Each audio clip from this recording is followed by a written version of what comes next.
Um casal luta para provar a inocência do filho num acidente que deixou 5 mortos. A imagem impressionante de um caminhão que cai em cima de pessoas ao atravessar uma ponte alagada. Meu Deus do céu!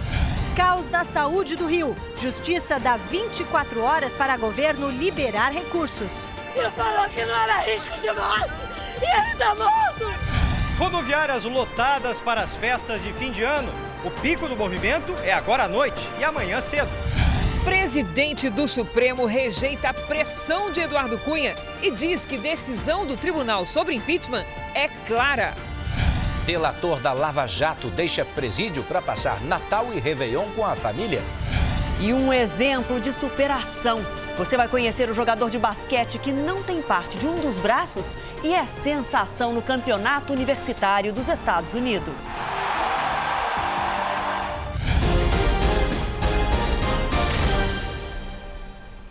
Olá, boa noite para você. Muita gente já está de malas prontas para comemorar o Natal com a família, às vezes bem longe de casa. A movimentação é enorme nas rodoviárias do país, por isso nós abrimos essa edição com o nosso Giro de Repórteres. A família de Maria espera ansiosa. Oi, a avó ainda tá aqui para pegar o ônibus, filha. Entre hoje e amanhã, 208 mil pessoas deixam a capital paulista pelos terminais rodoviários. O principal destino dos passageiros de São Paulo nessa época do ano é o Rio de Janeiro. Mas muita gente aqui, para chegar bem mais longe, pode passar mais de 2 dias dentro do ônibus. E a ceia de Natal vai ser na estrada. Dona Damiana e a filha só vão chegar em Pernambuco na sexta-feira. E se prepararam para não passar à vontade. Ainda quando eu chegar lá ainda é festa. Aí a festa é maior. Em Belo Horizonte, a rodoviária ficou lotada.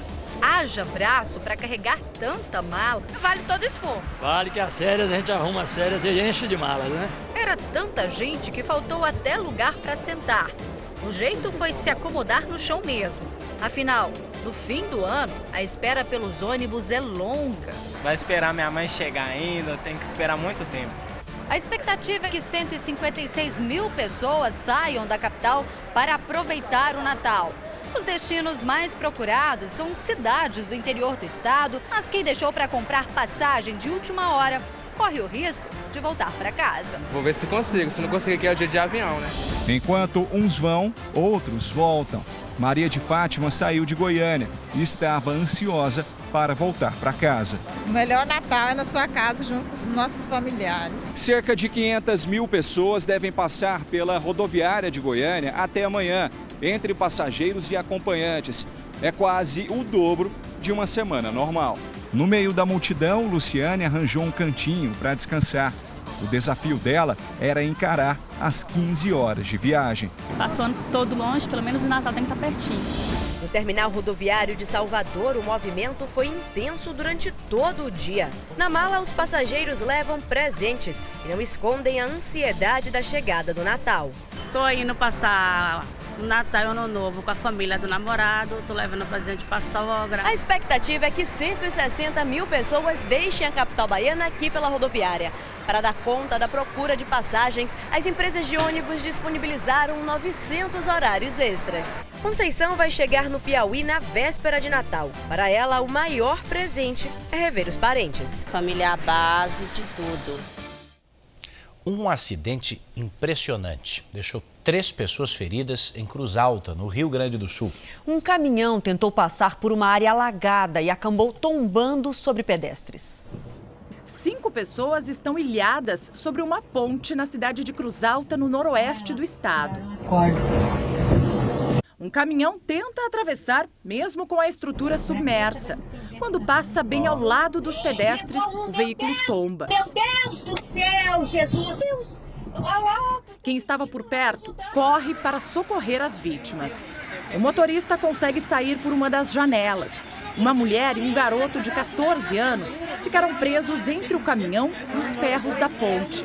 Os 2 foram retirados por moradores da região. Uma terceira pessoa foi arrastada pela correnteza e salva, metros à frente, por homens que jogaram uma corda. As vítimas foram levadas ao hospital com ferimentos leves. A As 3 pessoas atingidas pelo caminhão já tiveram alta. Os temporais do Rio Grande do Sul nos últimos dias provocaram estragos em 28 cidades, principalmente nas regiões norte e noroeste, de acordo com a Defesa Civil. 8 decretaram situação de emergência. Na fronteira oeste, mais estragos. Pelo menos 3.000 pessoas tiveram que deixar as casas em função das cheias dos rios Uruguai e Quaraí.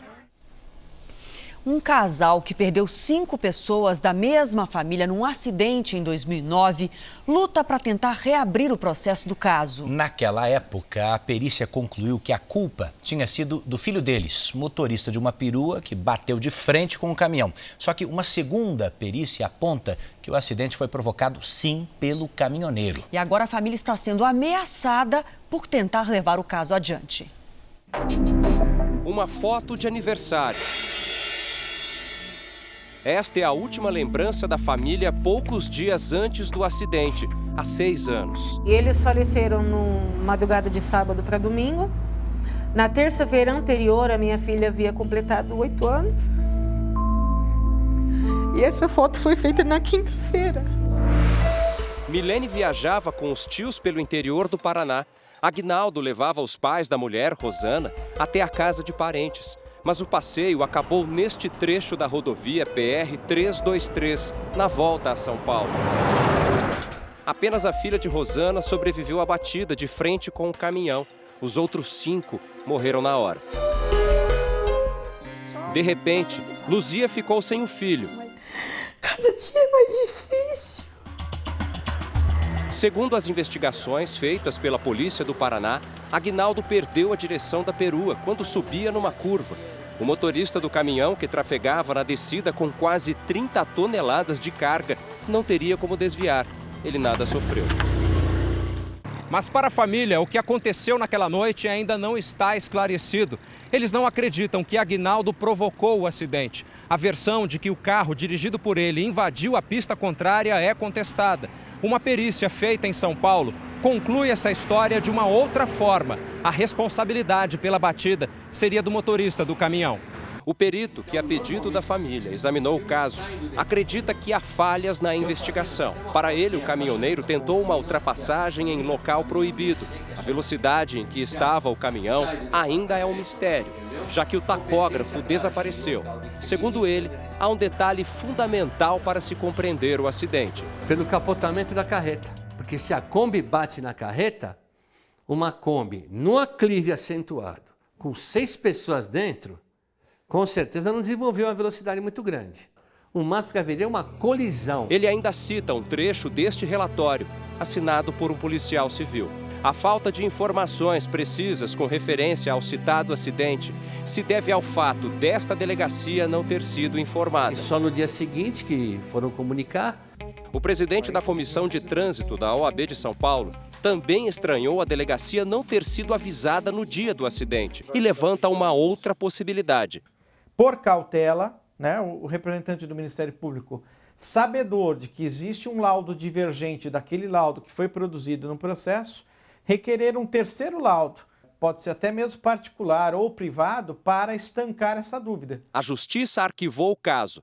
Aguinaldo de Cássio Moreira, um advogado de 32 anos, é considerado culpado pelo acidente. Por telefone, entrevistamos o motorista da carreta. Carlos Eduardo Costa conta o que viu na noite de 31 de maio de 2009. Olha, alguma coisa aconteceu com ele, porque é numa curva e terceira faixa para ele aí, ele pegou e veio de frente comigo. Veio de frente com o senhor? Isso. O senhor não fez ultrapassagem em local proibido? O motorista também falou sobre o tacógrafo, dispositivo capaz de detectar a velocidade do veículo no momento do acidente. Foi roubado. E aí furtaram todas as mercadorias que estavam assim do caminhão, mercadoria minha, furtaram tudo. Até o tacógrafo? Sim. A versão de que o caminhoneiro teria feito uma ultrapassagem proibida surgiu 1 ano depois do acidente. Neste depoimento, a testemunha relata que o condutor da carreta foi um tanto imprudente quando realizou a ultrapassagem a outro caminhão um pouco antes de ocorrer o acidente. O motorista desse caminhão, que segundo essa testemunha foi ultrapassado, foi ouvido pela polícia. mas negou tudo. Ele viajava junto com o caminhão envolvido no acidente. Os motoristas eram amigos. O caminhão estava atrás de mim desde a de Maringá. Nós estávamos falando no rádio amador, que nós estamos, os caminhões nossos têm rádio amador, né? O homem que teme mostrar o rosto é pai de uma das vítimas. Ele chegou a ser processado pela empresa dona da carga e também pelo motorista. Mas como o veículo dirigido por Aguinaldo era alugado e tinha seguro, acabou ficando fora da ação. Mas agora ele se diz ameaçado. Olha, você está indo longe demais. É melhor você parar. Para com tudo que eu já sei até onde você mora. A luta da família é para que o processo seja reaberto. O sentido é o seguinte, é resolver saber o que realmente aconteceu nesse dia do acidente.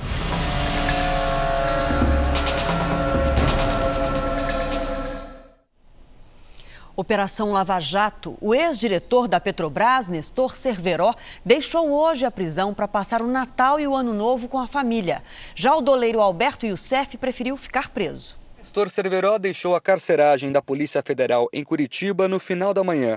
Acompanhado de policiais, fez o check-in tranquilamente e embarcou no início da tarde para encontrar os familiares.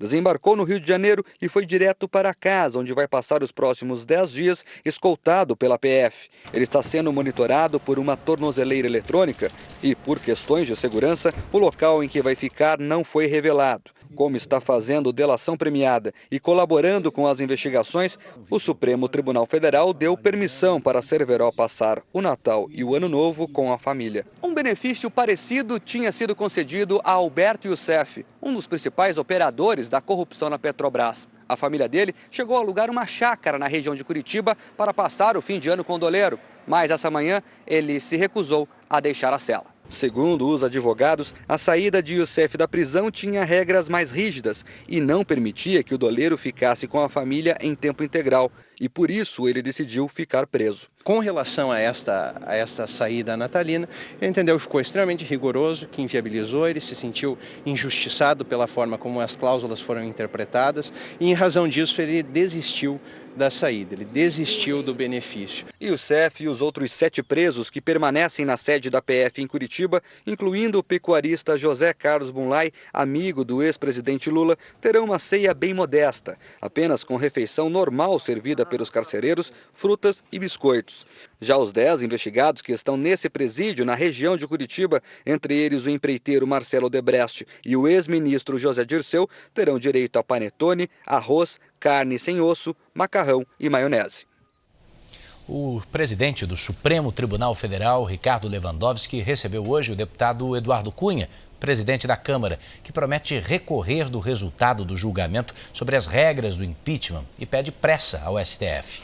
Lewandowski entendeu o pedido de Cunha como uma pressão e convocou a imprensa para testemunhar o encontro. Eduardo Cunha chegou ao Supremo minutos antes das 2 da tarde. Pretendia levar todos os líderes de partido à reunião com o presidente do tribunal, mas apenas 2 compareceram, além de 2 aliados dele. O encontro foi pedido para tratar do resultado do julgamento que definiu as regras do impeachment na última quinta. Foi uma audiência rápida, de cerca de 30 minutos e fora dos padrões aqui do Supremo, pelo menos em um aspecto. O presidente Lewandowski convocou os jornalistas para testemunharem a conversa. Só não houve registro de imagens. A atitude foi interpretada como uma forma de evitar versões desencontradas sobre a reunião. Afinal, Eduardo Cunha é alvo de 3 inquéritos aqui no Supremo e de um pedido formal de afastamento do cargo de presidente da Câmara. O presidente do Supremo deixou claro que não há atalho para apressar a publicação do resultado do julgamento. O prazo vai até abril. Lewandowski disse também que só cabe recurso depois disso e que não daria explicações informais. Apenas o plenário pode esclarecer mediante recurso. O ministro reforçou que as decisões afetam somente o processo de impeachment. Mesmo assim, Cunha continuou alegando que as dúvidas atingiriam o funcionamento de todas as comissões e podem até parar a Câmara. O deputado promete recorrer já em fevereiro. Não há como a gente fazer a eleição da comissão sem esclarecer essa dúvida e principalmente porque o plenário pode rejeitar e o que nós vamos fazer em sequência. A reunião era inteiramente desnecessária e há condições sim de fazer a eleição do jeito que o Supremo decidiu. Não há que se dizer que essa decisão paralisa a Câmara na montagem de outras comissões. É um exagero que, no meu entendimento, tende apenas a pressionar o Supremo desnecessariamente. Vamos voltar a falar do Natal? Na véspera da festa, muita gente ainda foi às compras, atrás dos produtos para ceia. E amanhã promete ser assim também, né? Com a alta nos preços, o jeito é fazer as contas para economizar sem deixar faltar nada. Só dá para deixar para a última hora se a ceia estiver assim, prontinha para comer. Nas padarias de São Paulo, ela vem completa. Tem peru, carne, bacalhau. Nem precisa ir para a cozinha. Uma ceia, em média, custa R$ 180, dependendo do volume de pessoas. Mas para quem não tem tempo de cozinhar, pode ser uma opção mais rápida. Estou comprando tudo pronto pela falta de tempo, né? Quando sobra tempo e falta dinheiro, aí o jeito é comprar tudo assim, separado. O problema é que tem tanta coisa boa e bonita que a gente vai comprando e no final o barato pode sair caro demais.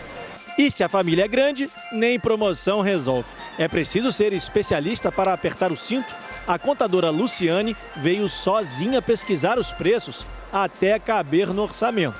Pesquisar muito, analisar, e assim, castanha do caju tá o dobro, pega amendoim, vai substituindo, nozes e assim vai indo. Mas até o troca-troca pode apertar o orçamento. Aí a solução é assim, radical. A Patrícia é dessas que preza pela qualidade na ceia de Natal, mesmo contra a vontade do marido de economizar. Já gastou quanto? Meu marido não estiver vendo, eu já gastei R$70. Eu acabei de começar. Ele não pode saber? Não. É, Patrícia, mas nessa época do ano, o maridão nem sempre quer ficar de fora. Olha o Nelson aí ajudando a esposa. Só que nesse caso aqui, quem tenta fazer a economia é a Suzete. Quando a gente vai no mercado, ele vai pondo, eu vou tirando. Porque eu compro só o que precisa. Ele gosta de comprar as coisas mais assim que ele acha que é melhor, né? Compra o que é gostoso, né, Nelson? É gostoso. É, se a grana tá curta, ninguém ajuda e falta pouco tempo para o Natal, não se estresse, sorria. É porque a festa já começou. Ó, quem coloca a caixinha de Natal aqui, toca o sino.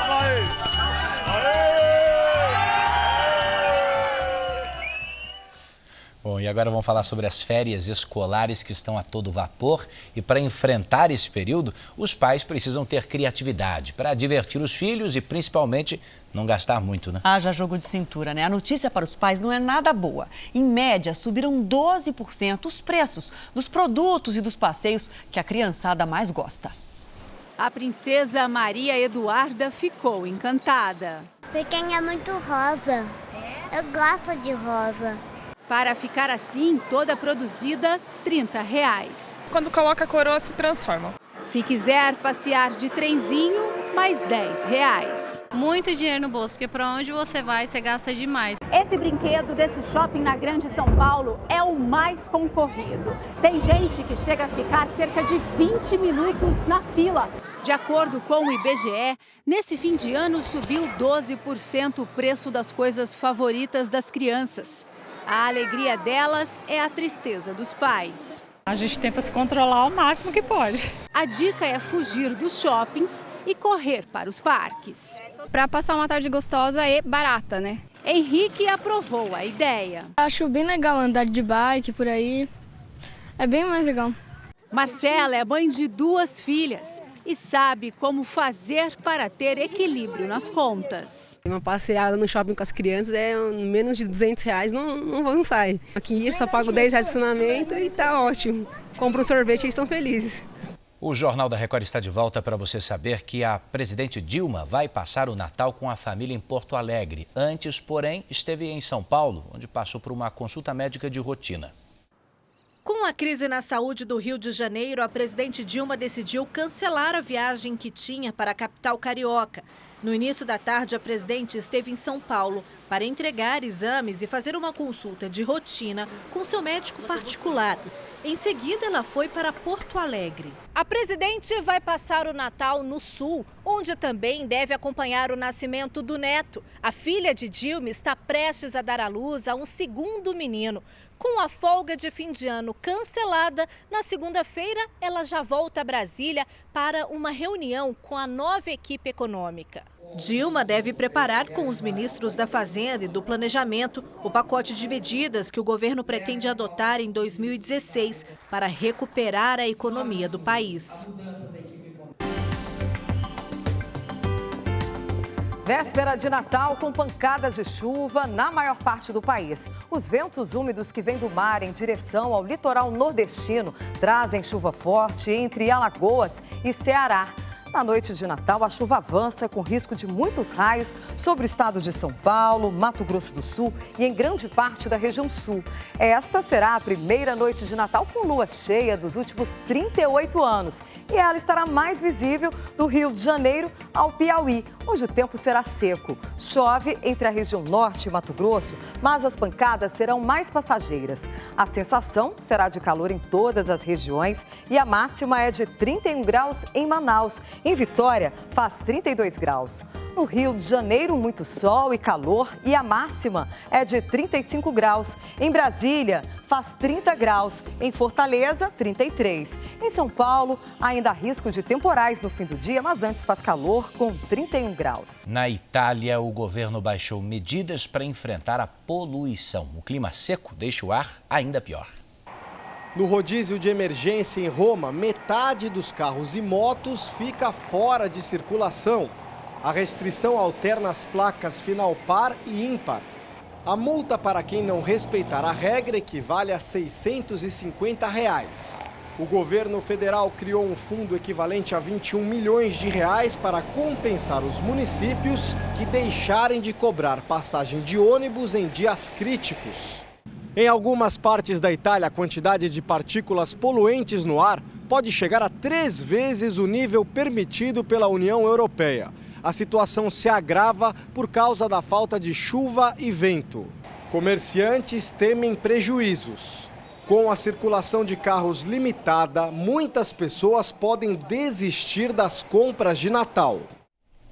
Aqui no Brasil, o turista paranaense atacado por um tubarão na ilha de Fernando de Noronha na última segunda-feira falou sobre como tudo aconteceu. Márcio de Castro Palma perdeu parte do braço direito. O turista nadava na praia de Sueste quando viu o tubarão. Eu fiz um giro de 360 graus e a hora que eu me posicionei novamente com a frente para o oceano, eu já vi um tubarão já bem na minha frente. Ele já estava assim, começando a abrir a boca na minha frente. Aí eu tentei me desvencilhar e eu fui com a mão, para nadar para trás, e a minha mão direita é que entrou dentro da boca dele, que já estava aberta. Márcio foi socorrido por banhistas que estavam na praia.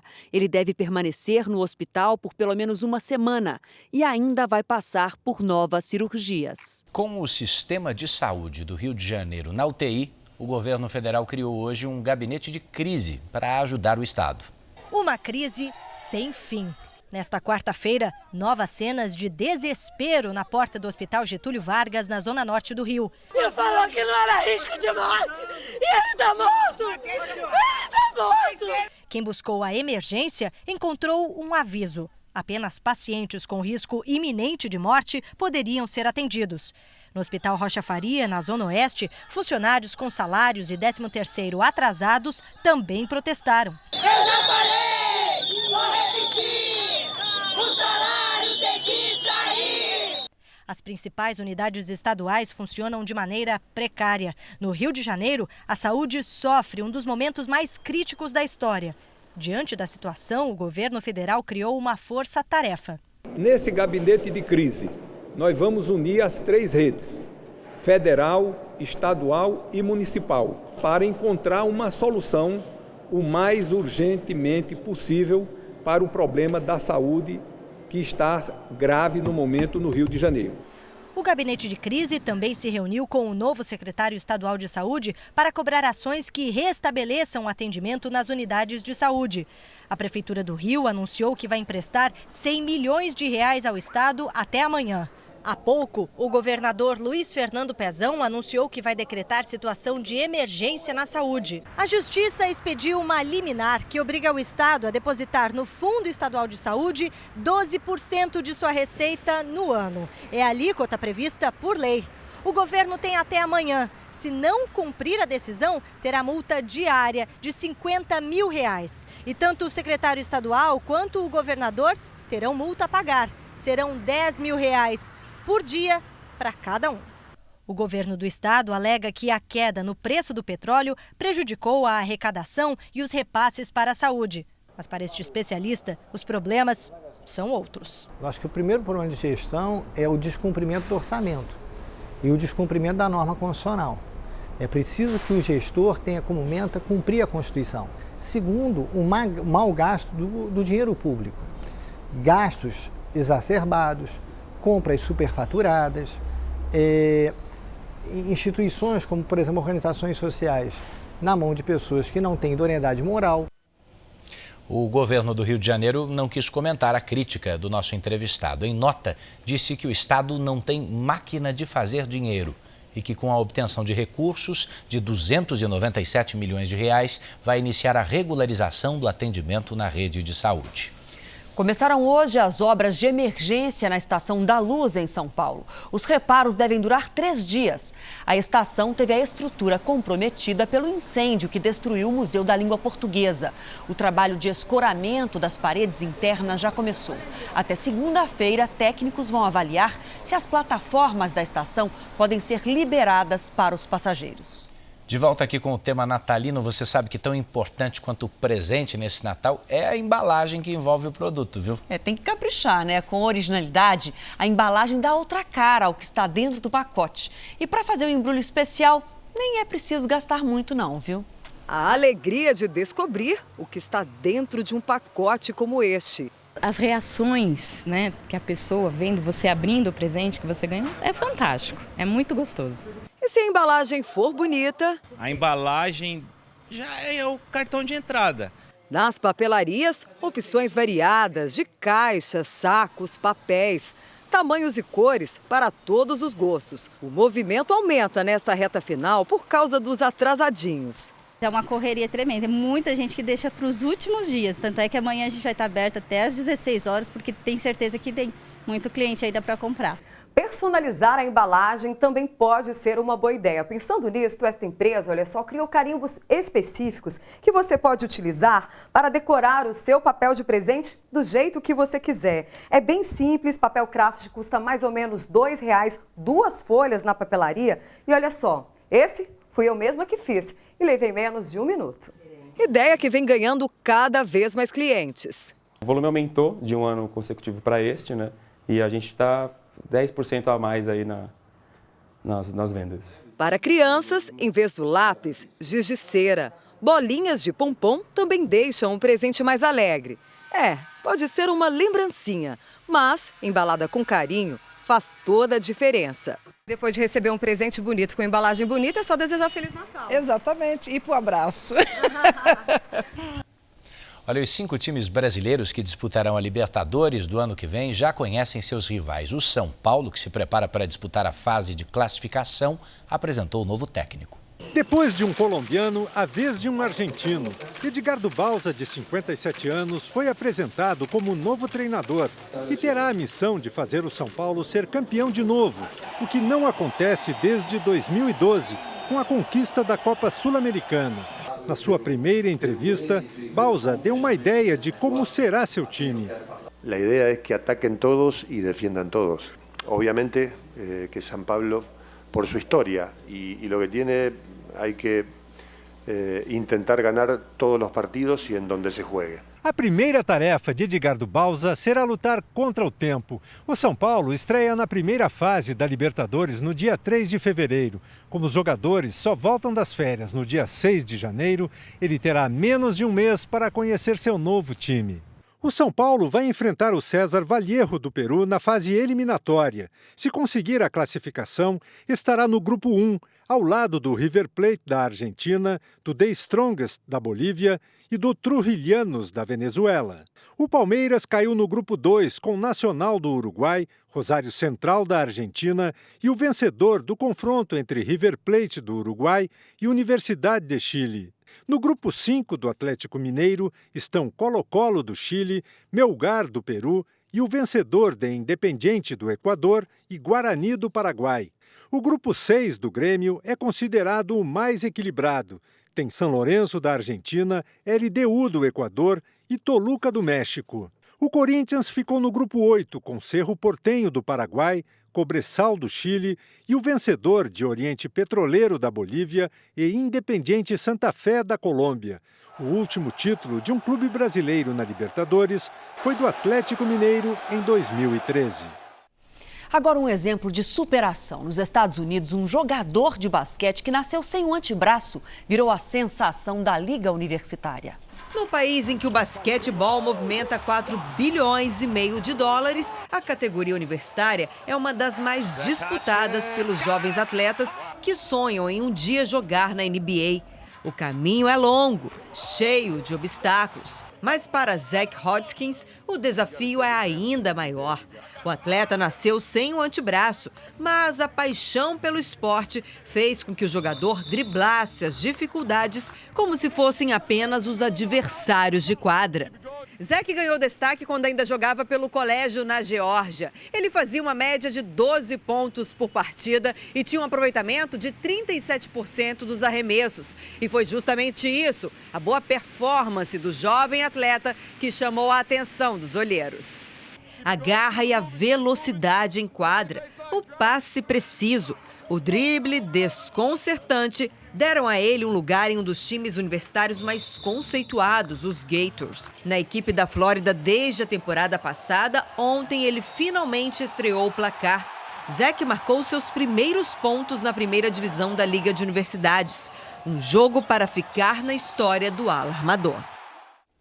O Jornal da Record termina aqui.